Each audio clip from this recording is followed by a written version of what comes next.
দেখছি সাহাবীরা পিছন দিয়ে জামা ফেলে ধরেছে। হযরত আবু হুরায়রা বলে, সাহাবীরা রে, আমার জামা ছেড়ে যাবার একটু দৌড়াইতে দে। আমি দৌড়ে আগে বাড়ি যাই না আমার আগে আমার নবীর দোয়া বাড়ি যায়? আমি একটু প্রতিযোগিতা শুরু করেছি। হযরত আবু হুরায়রা বলে, আমি দৌড়াইয়া ঘরের দরজার কিনারে ডাক দিছি, মা। মা ডাক দিয়ে বলে, আবু হুরায়রা ইন্তজার করো, অপেক্ষা করো, আমি আসতেছি। আবু হুরায়রা বুঝেছি আমার নবীর পাঠানো নিক্ষিপ্ত পারমাণবিক মায়ের কলিজায় পৌঁছে গেছে।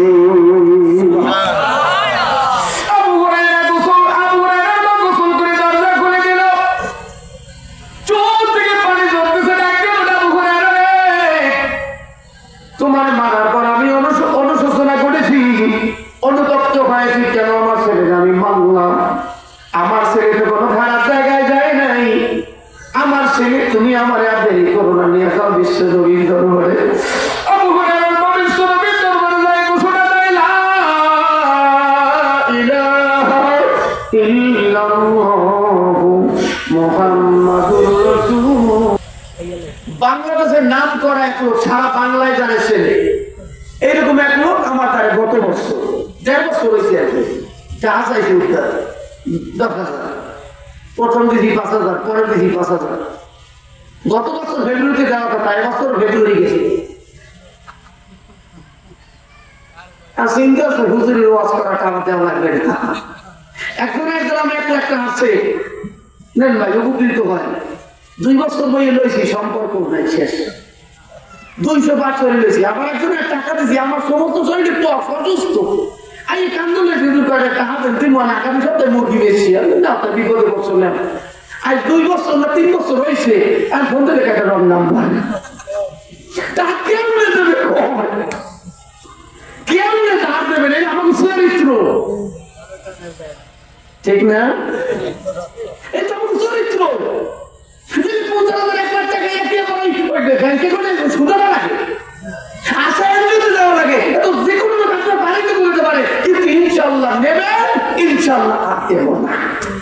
সর্বশেষ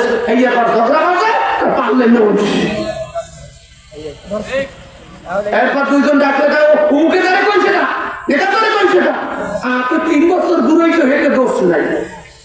আমি তো বলে ফার্মেসি জানেন না, অনেকেরই কইছি ভাই পকেটে টাকা দেখতে রোগায় না, রোগ হয়েছে আপনার, হঠাৎ করে অসুস্থ হয়ে পড়ছেন, পকেটে টাকা নেই, করবেন কি? দৌড়ি আমার আইবেন, দ্বিধা করবেন না, সংকোচ করবেন না। আমি তো একজন আলে মানব সেবা বড় কাজ। টাকা নেই, 12টায় 2টায় আমার কাছে আইবেন, ঔষধ নিয়ে যাইবেন, হাতে টাকা বেরিয়ে আমার টাকা বের আমার দিয়ে যাইবেন। 4 বছর আগে ঔষধ গেছে, কারণ কাছে লেখা ওষুধের কাম করে নেই। এই কথা করেন, ঔষধের কাম করে নেই। আচ্ছা ঠিক আছে, কিয়ামতের ময়দানে ওই সময় আমার কিছু লাগবে, কথা বলেন না, লাগবে না? তোমার নেকি আমার দিয়ে তোমার জান্নাতে যাওয়া লাগবে।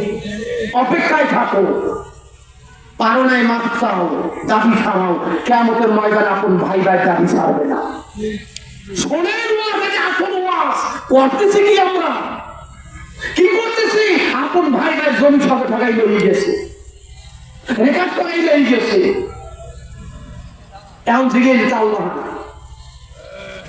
বহুত লোক দোষী, আমার দাদার জমি 6টা দলিল গেছি, পাইয়েছি কি ভাই জমি আমাদের খানকা দিয়ে আমার তো জমি, এটি আমার তো জমি। আজ পর্যন্ত কাগজ জবাই করতে পারে না, খাইতে আছে মুসলমানে। এই আমার মসজিদে থেকে দোয়া করে, রব্বানা আতিনা ফিদ দুনিয়া হাসানাতান না খান্তা। আজ সকালে এক জায়গায় বের করছি, আমার শাখা একটা হুজুর একটু দোয়া করে, আমার দোয়া কবুল হইবে না, দেখেছি মোট দিছে সকালে দুপুরে এটা করতে গিয়ে বলছি ভাই আমার দোয়া কবুল হইবে না, কারণ আগে জন্তুর বিষয়ের পানি করায় বাচ্চা নর্মাল ডেলিভারি হয়েছে, সরমরাই হুজুরের পানি করায় বাচ্চা নর্মাল ডেলিভারি হয়েছে, কায়সবের পানি করায় নর্মাল ডেলিভারি হয়েছে। এবার শাহজালাল যদি পানি করাবে এতে বাচ্চা আর দুই খেয়ে সিজার করা লাগে। কি কথা বল? কারণ সুদের টাকা, ঘুষের টাকা, কান্নার বাড়ি, সিটিয়ারি, বিটবা, বিটমেনি, কত মানি আছে। এই যে আমার খাওয়াইছে, হাতিয়ে দিয়েছে, খাইয়া হুয়েতে গেলাসের বাড়ি নামাই পারে, ভেটে ব্যথা মারে কমে না। হালাল খান, আল্লাহর কসম দিয়ে বললাম হালাল খান। চর্মনাইয়ের সাথীরা কাইসানের পানি করা লাগবে না, রিক্সাওয়ালার পানি করাই গেলে কথা ভালো। সত্য না মিথ্যা? জোরে কম। বড় হুজুর দেখলি যে দোয়া কবুল এই ব্যাপারটা এমন না, ছোট হুজুরের মধ্যেও কিন্তু মাল আছে। এই জন্য কাউকে হিংসা করা যাবে। আলেমদেরকে শ্রদ্ধা করো, ভালোবাসো, কারণ সে 30 বছর 20 বছর আল্লাহর কোরআন পড়ে তারপর আলেম হয়েছে। 30 বছর আমি সুদের ব্যবসা করছি, ঘুষের চাকরি করছি, 40 বছর বেরিয়েছি, নামাজ পড়ছি, কিন্তু একজন আলেম বয়স হয়েছে সব দেশে গুণা করে নাই, সে গুণাবিহীন পরিবেশে ছিল। বড়কে শ্রদ্ধা করো নবী বলছে, কারণ সে দুনিয়ায় আগে আছে, আমার সে নেকি বেশি করছে। সুবহানাল্লাহ। নবী বলে ছোটকে স্নেহ করো, এই জন্য ওদেরকে আদর করো, কারণ ও দুনিয়ায় পরে আসছে, তোমার চেয়ে গুণ আছে কম করছে, এটা ধারণা করো। সুবহানাল্লাহ। কত সুন্দর ধারণা, নবী আমার কত সুন্দর বলে গেছে। বড়কে শ্রদ্ধা করবো এই জন্য সে দুনিয়ায় আগে আসছে, নেকি বেশি করছে। ছোটকে স্নেহ করবো, সে দুনিয়ায় পরে আসছে, গুনাহ কম করছে। সুবহানাল্লাহ। আর একটু দেখুন, সুদ খাওয়া যাবে না, ঘুষ খাওয়া যাবে না, হারাম খাওয়া যাবে না, খাবো না ভাই, কি হয়েছে? আমার দরবারের মালের অভাব নেই তো, একটা বাঘে দৈনিক গোস্ত খাই কমসে কম 18 কেজি, আর আমি শাহজালাল 100 গ্রাম গোস্ত দূরের কথা, 1 টুকরো গরুর গোস্ত খাইতে পারি না, আমার প্রেশার উঠে যায়। এই জন্য কত টেনশন, একটা সঙ্গের বাত আমি খাইতে পারি না, এত টেনশন, কোটি টাকা কামাই করা লাগবে, এই যে করার। হ্যাঁ, তবে আল্লাহ যদি বৈধভাবে হালাল উপায়ে দেয় আলহামদুলিল্লাহ, অবৈধভাবে কামাই করবে কিসের বোঝা বই। অনেকে 10 পুরো থুয়ে গেছে, পোলা পারে গেছে, আর জুয়া খেলায়, কাজ খেলায়, দুর্জার বাড়ি দুধ খাইতেছে, কয় বলে জর্দা বানাই দিয়ে সিল মারিয়ে দুধ জাগা লইয়ে গেছে, এরকম দুধ আছে না? আর আমি বলে লাগে নাই, মুখ লাগে কথা আছে। জরি কমিটি যাই দেখবে না কত আসি, সেই হারে কপালে রাখছে। আমার মনে আছে 2012-তে কুয়াকাটা চাপলি বাজার আমি তাফসীর করি, সুরাতের সাথে তাফসীর শুরু করছি। যুবকদের মাহফিল, 2 দিন মাহফিল একটা স্টেজে, সব স্টেজে ভরিয়ে গেছে লাভ দিয়ে। একটা বাগলার বিষয় সেই বক্তা পাইছে, যুবকদের দাঁড়ায়, হ্যাঁ একটু হিস্টোরিকে ঘুরবো, উনি জমি জমার কথা দেখা। আর যুবকদের ডাকতেছে এদিকে, চাষায় লাভ হয়, কেউ যদি দাউদ হয়, দাউদ বোঝেন না, এই দাউদ চুল কইয়া এইবার যদি হোসেন মোল্লার কোবরা বা ওই জায়গা লাগায়, কেমন লাগে? আগে জল হয় চাষায় হস্ত চাইবে কিন্তু জায়গা সব ইয়ে খায়। তাই আপনি তো চুল কইয়া জায়গা মতো মলম লাগাইছেন, পাগলা কথা বলে না, কিরকম আসে না? না, আল্লাহ আমাকে হেদায়েত করুন। আর একটু আসতে কোন, আর একটু আসতে কোন। চোরা করে দেখো বাড়ি গেছে, আমার দাদাই গেছে টাকা খাজনা দে, মেয়াসাব খাজনা দিয়ে জমিদার, খাজনা না দিয়ে নিলাম করাই নিজামের লেখি লই গেছে, এমন দেখা যায় অন্যায়, পরে মসজিদে দিতেছে। ওই আমি মাঝে মাঝে ওয়াজ করি, জাকাত চাইলে হুজুরের কাছে জাকাত দে না, দাম নাই রওনা দিতে ওই রূপায় আগে বা ওই তুমি জালো কাটি যাইবে। নদীর মধ্যে তুফান শুরু হয়েছে, কীর্তন করলাম নদীতে, যেই তুফান শুরু হয়েছে নৌকোটা উবুট জাকাত দিয়ে দিলাম। নৌকো তলায় গেছে, জাকাত দিয়ে দিচ্ছে। কথা বোঝেন? আল্লাহ হেদায়েত করুন। এলাকার কিছু মহিলারা আবার পশ্চিম হেদায়েত না কি করিয়েছে, আগে লাকড়া সিজা রাখতে ভাবলো সিজা, এখন আর রায় নাই গিয়া। আগে কিন্তু মাইকটা আরিফাতি লইয়ে বাড়ি বেরিয়ে যাইছে, এখন একটু আয় না, এখন তো ডিজিটাল, এখন তো মহিলারাও কষ্ট করতে পারে না, মুড়ি তো বাঁচেই না, মুড়ি দূরের কথা, চাল করতে পারে না, ঠিক না? ডিজিটাল এই জন্য মহিলাকে ডায়াবেটিস আর রক্তপিয়া দিয়েছি, মনেও কাম করে না, পাটাও নাই, পুটাও নাই, আছে খালি ফেসবুক চলি আর আছে ইনস্টাগ্রাম চলি, কথা হয় না। মশলা কাটে না, ব্যালেন্ডার করে, ব্যালেন্ডার, কথা হয় না। পাটায় যদি একটা মহিলা 10 মিনিট 8 ঘন্টা পারে, ওটার আবার ডায়াবেটিস খাইব না, 1 ঘন্টা দেখিতে পার দেবে ডায়াবেটিস, আটলান্টিক বর্ষার যাই বলে, কথা হয় না। পাটা নাই, পুটাও নাই, দেখি আছে ফেসবুক স্টোরি, এই ফেসবুক স্টোরিতে চ্যাটিং করতে করতে করতে মাইয়ের বাড়ি দিনাজপুর, পোলার বাড়ি হরিপুর, চাকরি করে মিরপুর, লড়ার ফটো টুক করে, এই কথা হয় না, কাম ভাই দেয়া। ওসমানে ধুইতেছে মাথা দিয়ে নাকরা সিটা বাদু সিটা ওই 12 আইবে হেরো ঠকাইবে 12 তো আইসে দুপুরে কয় বেটা মোর একটা ভালো হাঁস হয় তুই হাঁস দেখ করো হাঁস হাঁস আপনি ভালো কাটিছি কয়েকটু সারাই দিয়ে টাহাই দেয় কন্টান করে নাই চাষি এমন পাতিল দিছি গড় সারবে বাগান সারবে না চাষিকে কি কাপদারে আইছো বান্নের দ্বারে দুনিয়া ব্যস্ত আইছো তোর এমন ধান দিছি তোর নৌকা তলাইবি আমার ধান তলাইবে এরকম আছে না নাই জোরে কন একটা হইলো ঠগাই আর একটা কি ঠক ঠগাই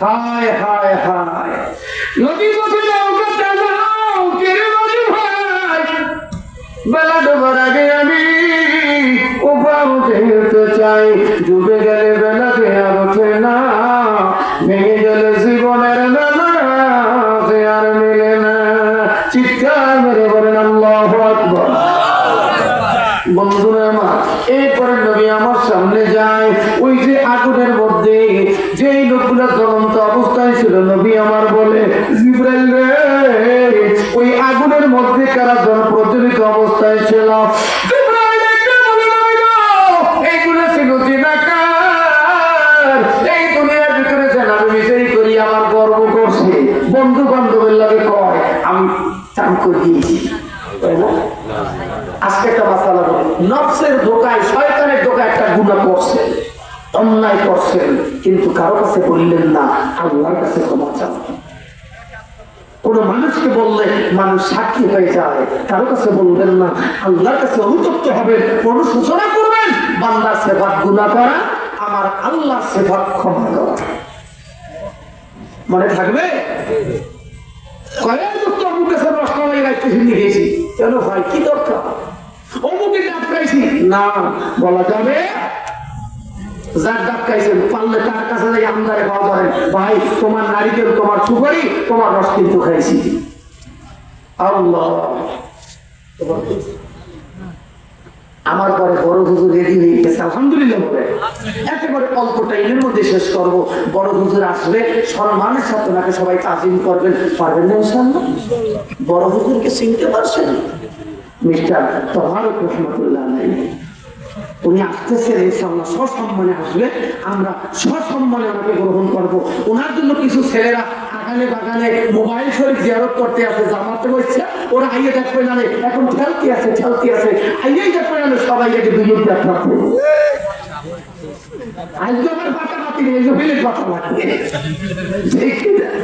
আলহামদুলিল্লাহ বলেন আর একটু ধরে বলেন মাহফিলটা ছিল গত 2 দিন আগে 9 তারিখ এটা আল্লাহ কবুল করছে আজকে কবুল করার মালিক কে আর একটু ধরে বলেন বন্ধুরা আমার বাসানেরা আল্লাহর নবী এই যে স্বপ্ন দেখছে এই স্বপ্নের সাথে আমাদের কিছু মিল আছে না নাই উম্মতের শিক্ষার জন্য আমার নবী কথাগুলো বলে গেছে ঠিক কিনা ধরে বলেন 1 নম্বরে কি শিক্ষা আমরা সবল করে সমাজে মিথ্যা ছড়াবো নাম্বার 2 আমরা কোনদিন যা জানবো সঠিক এইটাই প্রচার করবো ইলমে দ্বীন অত্যন্ত ইলমে দ্বীন ঠিক কিনা নাম্বার 3 আমরা কোনদিন সুদ খাবো না মনে থাকবে নাম্বার 4 জেনা বিচারের কাছেও যাবো জোরে বলেন আমিন আরো জোরে বলেন আমিন আরো জোরে বলেন আমিন কিয়ামতের ময়দানে জবাব দেওয়া লাগবে কি লাগবে না সর্বশেষ বয়ান হলো বাজান আমি প্রায় এর মধ্যে আমি থানায় বসা থানার মধ্যে দেখলাম কয়েকটা সালিশি নিয়ে আসছে এই সিদ্ধকাঠ ইউনিয়নের দক্ষিণ মাথায় আসছে হুজুর ছেলেটায় কান্দে স্ত্রী স্বামীর জম্মার আছে ছেলেটা শিক্ষিত লজ্জায় বলতেও পারে না আমার এই কামজারটা হুজুর আমি একটা এমএ পাস ছেলে স্ত্রীর যাতে মাইক খাওয়া এই মায়ের দ্বারে পাওয়া যায় তোমার ঘটনা কি হুজুর আমার ঘরে স্টার জলসা জি বাংলা মোবাইল ওই ফেসবুকে ওই মহিলার অন্যদের সাথে কথা বলতে বলতে এখন আসক্ত হয়ে গেছে হুজুর এখন আর আমারে ভালো লাগে না বাধা দিলে আমার উপরে চড়াও হয়ে আবার মারধর শুরু করে আমি আমার মা বোনদের বলিয়ে যাই সংক্ষেপ একটা কথা মা আমি তো তোমার ভাই তোমার সন্তান কারো বাবার মতো মেয়েরা আমি তোমাদের পায়ে হাত দিয়ে বলে গেলাম খবরদার জীবনটা ধ্বংস করিও না বাবা মায়ের কথা মতো চলো খবরদার পরক্রিয়ায় আসক্ত হইও না। সেই স্বামী মাথার গাম পায় ফেলে তোমার কামাই করিয়ে খাওয়ায়, কামাই খাও স্বামীর, মোবাইলটা চালাও স্বামীর, এমবি ঢুকাও স্বামীর, চ্যাটিং করো বলতুল্য। প্রায় ঘরে এই গজব আসে না নাই? আমি বলিয়া যাই মা, যারা তোমার জানে তুমি অন্যের স্ত্রী, তোমার বাচ্চা আছে, এই জানার পরেও যারা তোমার উপর দরদ দেখাইতে আসে, মনে করবা তোমাকে পাওয়ার জন্য আসে নাই, তোমাকে ভোগ করার জন্য আসছে। ভোগ করা শেষ হয়ে যাবে, লাঠি মেরে চলে যাবে, মাগো তোমার সাজানো সোনার সংসারকে ধ্বংস করে দিবে। এরকম হচ্ছে না? হচ্ছে না? কয়েকদিন আগে আমি থানায় বাবা কিশোরগঞ্জে গনে এক জরিনে আইছে, এই নচির কোন জায়গায় জানি, রাত 12টার দিকে বাসের স্ট্যান্ড লটর ফটর চলতে আছে। অফিসার আমার একটা হুজুর একটু আপনি চাইবেন স্ট্যান্ডে যাই একটু ছড়িয়েতে বিচার করতে পারেন, লোক একটু জোরা টোরা করতে পারেন, এই প্রক্রিয়া কি করবো? মেয়েরা এসে কিশোরগঞ্জ গনে, কারণ ফেসবুক শরীরে তো পোলায় ছবি ছাড়ছে সালমান শাহ, এআই দিয়ে ছবি বানান যায় বলতুরও সালমান শাহ মতো। ওই যে দেখকে মাইয়ে তো চললে এসে আশেক দেওয়ানা হইয়া আইয়ে বসে, আইয়ে দেয় সর্বনাশ, আইয়ে দেয় যে দিন দিয়া। সালমান শাহ দেখকে আইসে মোবাইল আইয়ে দেয় প্যারাথিক্যালে দিন দিয়া, কারণ মাইয়ে কেতন লাগে থাকবো না, তোর তো সাথে মাল নাই, মানে তাক করছে। কারণ মাইয়ে তো যাইবে রে বাসের চান বইয়ে যায়। পরে আইসি আমরা দৌড়িয়ে ওই কাছে দেখে থাকলো, দূরের ওয়াজ না, একদম চলতে আছে, কথা হয় না, কথা হয় না। এরপরে আমার কিছু মহিলা আমাদের দেশের যুবক পোলা পান 44 বছরে মাতারি লাগে মোবাইলে সেটিং করে, মাতারি তো নিজের ছবি দেয় নাই, ফেসবুক শরীফে অন্যের ছবি দিয়েছে, এই দিয়ে বানাইয়া পোলায় এই ছবি দেখে আসক্ত হয়ে গেছে। যৌবন মর্দ পোলায় সাজে ফেসবুকেতে মাইয়া, মাইয়ার পোলা হয়েছে ফেসবুক পাইয়া, একজনে একাধিক আইডি চালায় ভাই, দেখে দিন নাম কত প্রকার তারও জানা নাই, কথা পায় না। এই ছবিটা ফেসবুক গেছে আর কেউ দেখবে না, আমগো দেশে ফেসবুক আছে আমরা বগা না, কথা পায় না। ফেসবুকই সবচেয়ে পোলায় তো সেটিং করতে করতে 20 বছর দিয়ে পোলায় গেছে রংপুর যে মাইয়ে একটু আনছে, গেছে হারে তোমরা বিলেস পার্কে, মাইয়ের জিজ্ঞেসে তুমি কোন জায়গা থাকবা, আমি ওই যে বঙ্গবন্ধুর ছবিতে বাতাম তোলা ওইটার গোড়ায় থাকবো, আইসে তো বড় কাপড়িয়া, কারণ পোলায় কাছে যাইয়ে কয় তোমার সাঁতারটা একটু জাগাও, সাঁতার বুঝে নেই নাক মুখ একটু জলা করো দেখবো, আরে খোদা সেই জায়গায় সে জায়গা বসাছিলাম নাই, পোলাকে কাল লাগে সম্পর্ক করলাম চাচ্ছেন নাই, এই ঝামেলা বাঁচে না না। আর বাপমাই দেখতে যোগ্য বিয়ে করে যে বাপমার পছন্দে ওগুলো ঘর করবেন, আল্লাহ শান্তি দেবে, কথা হয় না। নাম্বার 2, বাপমাইরে কষ্ট দেবেন না, বুঝেন আমার কাটা কাটা ওয়াজ। প্রায় ছেলেরা মায়েরে মারে বাপেরে মারে, কোন যুক্তি কোন তর্ক তোমার কোন গ্রহণযোগ্য না, কারণ আবু হুরায়রা রাদিয়াল্লাহু তাআলা আনহু সবচেয়ে 5374 হাদিস বর্ণনা করছেন, এত বড় হাদিস কেউ বর্ণনা করতে পারে নাই। আবু হুরায়রা রাদিয়াল্লাহু তাআলা আনহু জলিল কদর সাহাবী, নবীর দরবারে কান্দে, নবী আমার মা আমারে মারছে, কেডা মারছে? আল্লাহ নবী ডাকতে বলে আবু হুরায়রা তোমার মা তোমারে মারছে, আমি নবী কি করব? মায়ের বিরুদ্ধে কোনো অভিযোগ গ্রহণযোগ্য হবে না। সাহাবী ডাকতে বলে নবী গো, আমি মায়ের বিরুদ্ধে অভিযোগ দেওয়ার জন্য আসি নাই, আমি এসেছি আমার মা মুসলিম, আমি মুসলমান হয়েছি শুনে আমাকে আঘাত করেছে। ও নবী গো, আমি জানি আমার নবী দোয়া করলে আল্লাহ আমার মাকেও হেদায়েত নসিব দান করবে। আল্লাহ নবী হাত উঠায় ডাকতেছে, আল্লাহুম্মা ইহদি উম্মা আবি হুরায়রা, ইয়া আল্লাহ আবু হুরায়রার মাকে হেদায়েত দাও। হযরত আবু হুরায়রা দোয়া শুরু করে দিল। সাহাবীরা মনে করছে আবু হুরায়রা বিপদে পড়ে গেছি, সাহাবীরা পিছন দিয়ে জামা ফেলে ধরেছে। হযরত আবু হুরায়রা বলে, সাহাবীরা রে আমার জামা ছেড়ে যাবার একটু দৌড়াইতে দি, আমি দৌড়ে আগে বাড়ি যাই না আমার আগে আমার নবীর দোয়া বাড়ি যায়? আমি একটু প্রতিযোগিতা শুরু করেছি। হযরত আবু হুরায়রা বলে, আমি দৌড়াইয়া ঘরের দরজার কিনারে ডাক দিছি, মা। মা ডাক দিয়ে বলে, আবু হুরায়রা ইন্তজার করো, অপেক্ষা করো, আমি আসতেছি। আবু হুরায়রা বুঝেছি আমার নবীর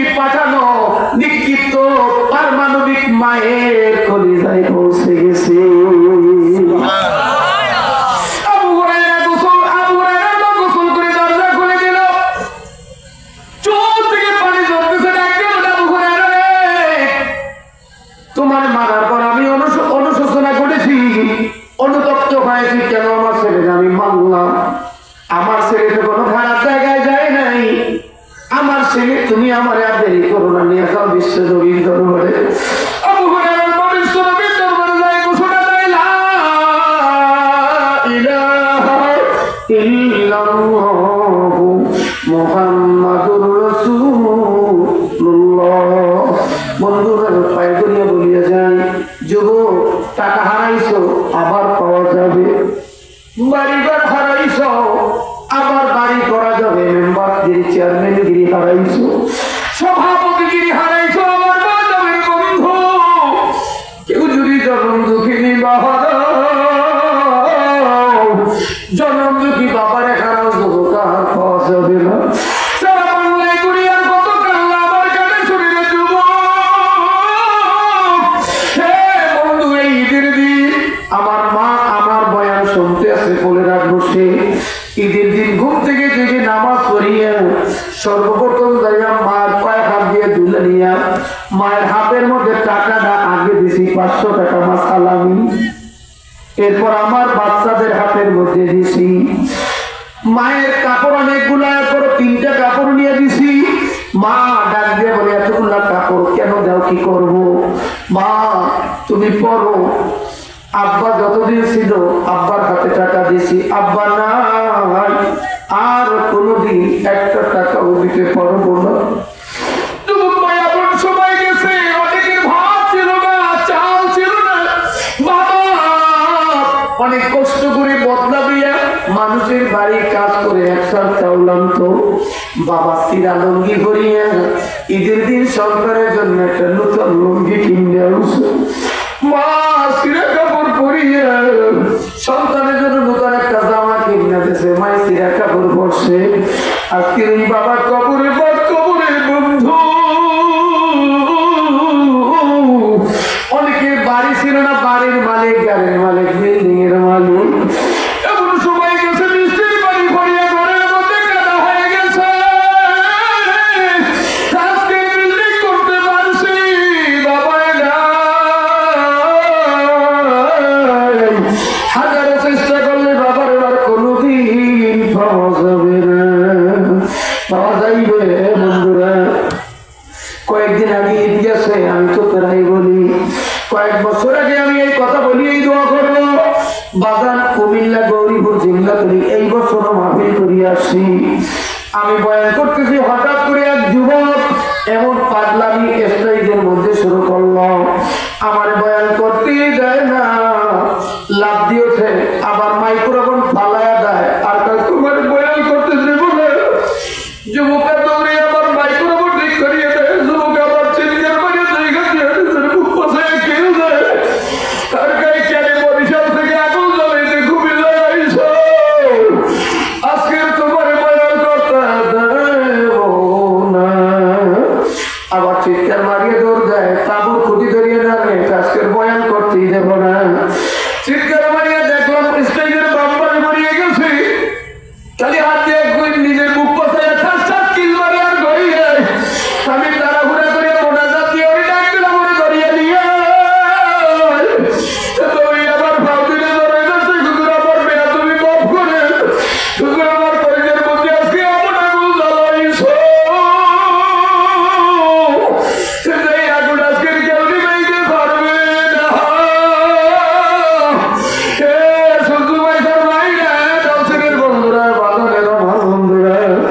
চোখের পানি আলগা করিয়া দাও, মা কবরে, বাবা কবরে, ওই বাবা তোমার আমার দিকে তাকাই রয়েছে একটু তোমার জন্য। বন্ধু, এই জায়গায় কত আছে আমি তো চিনি। বন্ধুরা, এই যে ভাই হয়ে রয়েছে, তার বাবা সেখানকার খান, আমার মহাপথের মানুষ, কত মাছ কত মাছে মাছে সব জায়গায় মা ফিরে যাই, আজকে দুনিয়ায় এলাকার কত মহাপতের মানুষ ছিল, আমার অতি আদরের ছাত্র ছিল, ওই তরিক নয়ন অন্ধকার কবরে যে ঘুমাই রয়েছে। সে বন্ধুরা, ওই যুবক আমার ডাক দিয়ে বলে, হুজুর রমজানের ঈদের দিনের এক মর্মান্তের ঘটনা, হুজুর আমি না বাবার বয়ান শুনতেই পারি না, পাগল হইয়া যায়। হুজুর বাবা জমিদার ঈদের দিন জাকাত দেয়, বাবাই দেয় লাইনে দাঁড়াইছে, জমিদার জাকাত দেয়, আব্বার হাতে একটা কাপড় দিছে। হুজুর আব্বা কাপড়টা নিয়ে আবার দেয়া লাইনে দাঁড়ায়, বলে জমিদার আমার একটা ছেলে আছে, ওরে আজকে একটা দুটো জামা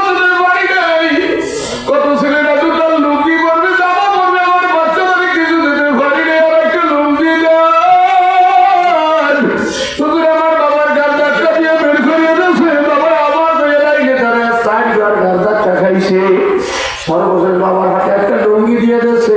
ঈদের দিন সকালে বাড়ির মধ্যে কাঁদতে কাঁদতে ঢুকছে, চোখের পানি মুছতে ডাক দিয়া বলে, বিবি আমি একটা লুঙ্গি পাইছি, তোমার জন্য একটা কাপড় পাইছি, কলিজা টুকরা সন্তানদের জন্য কিছুই আনতে পারি নাই। মায়ের ডাক দিয়া বলে, স্বামী গো আপনি লুঙ্গি পরবেন, আমি কাপড় পরবো।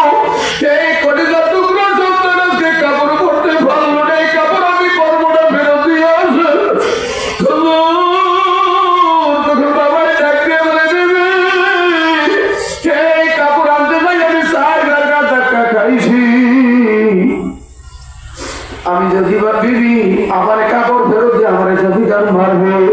তখন মায়ের ডাক দিয়া বলে, অন্য কোনো গরিবকে দিয়ে দেন, তবু এই কাপড় আমি পরবো না। হুজুর আমার বাবার দিকে তাকাই রইলাম, আমি সব বুঝি ক্লাস 3-তে পড়ি। বাবাই কত দূর যায়, রাস্তার মধ্যে একটা সিটকের বড়িয়ে বড়িয়ে গেছে, বড়িয়ে ডাক দিয়ে বলতেছে, আল্লাহ তুমি আমাকে এমন করে পাঠাইছো, আমার সোনামণি ছেলের একটা জানু যেতে পারলাম না। হুজুর ওই কাপড় ফেরত দিয়া বাবা আর মা সারাদিন দুয়ারে দত্ত করিয়া কাঁদছে। হুজুর আমার বউ বেঁচে নাই, বাবা নাই। হুজুর আমি গার্মেন্টসের ব্যবসা করিয়া কোটি কোটি টাকার মালিক হয়ে গেছি। হুজুর রমজানের ঈদ যখন আসে আমি পাগল হয়ে যাই, আমার ইনজেকশন পুশ করিয়ে ঘুম পড়াইয়া রাখে। যখনই আমার চেতনা ফেরিয়ে আমি দৌড় দিয়ে যাই, আমার বাবার কবরের পাশে পড়িয়া থাকি। হুজুর যদি আমার বাবা বেঁচে থাকতো, বাবার 1 লক্ষ টাকা হইল একটা লুঙ্গি কিনা পড়াইতাম, 1 লক্ষ টাকা দাম হইল মায়ের একটা কাপড় কিনা পড়াইতাম। হুজুর আমার মাও নাই, বাবা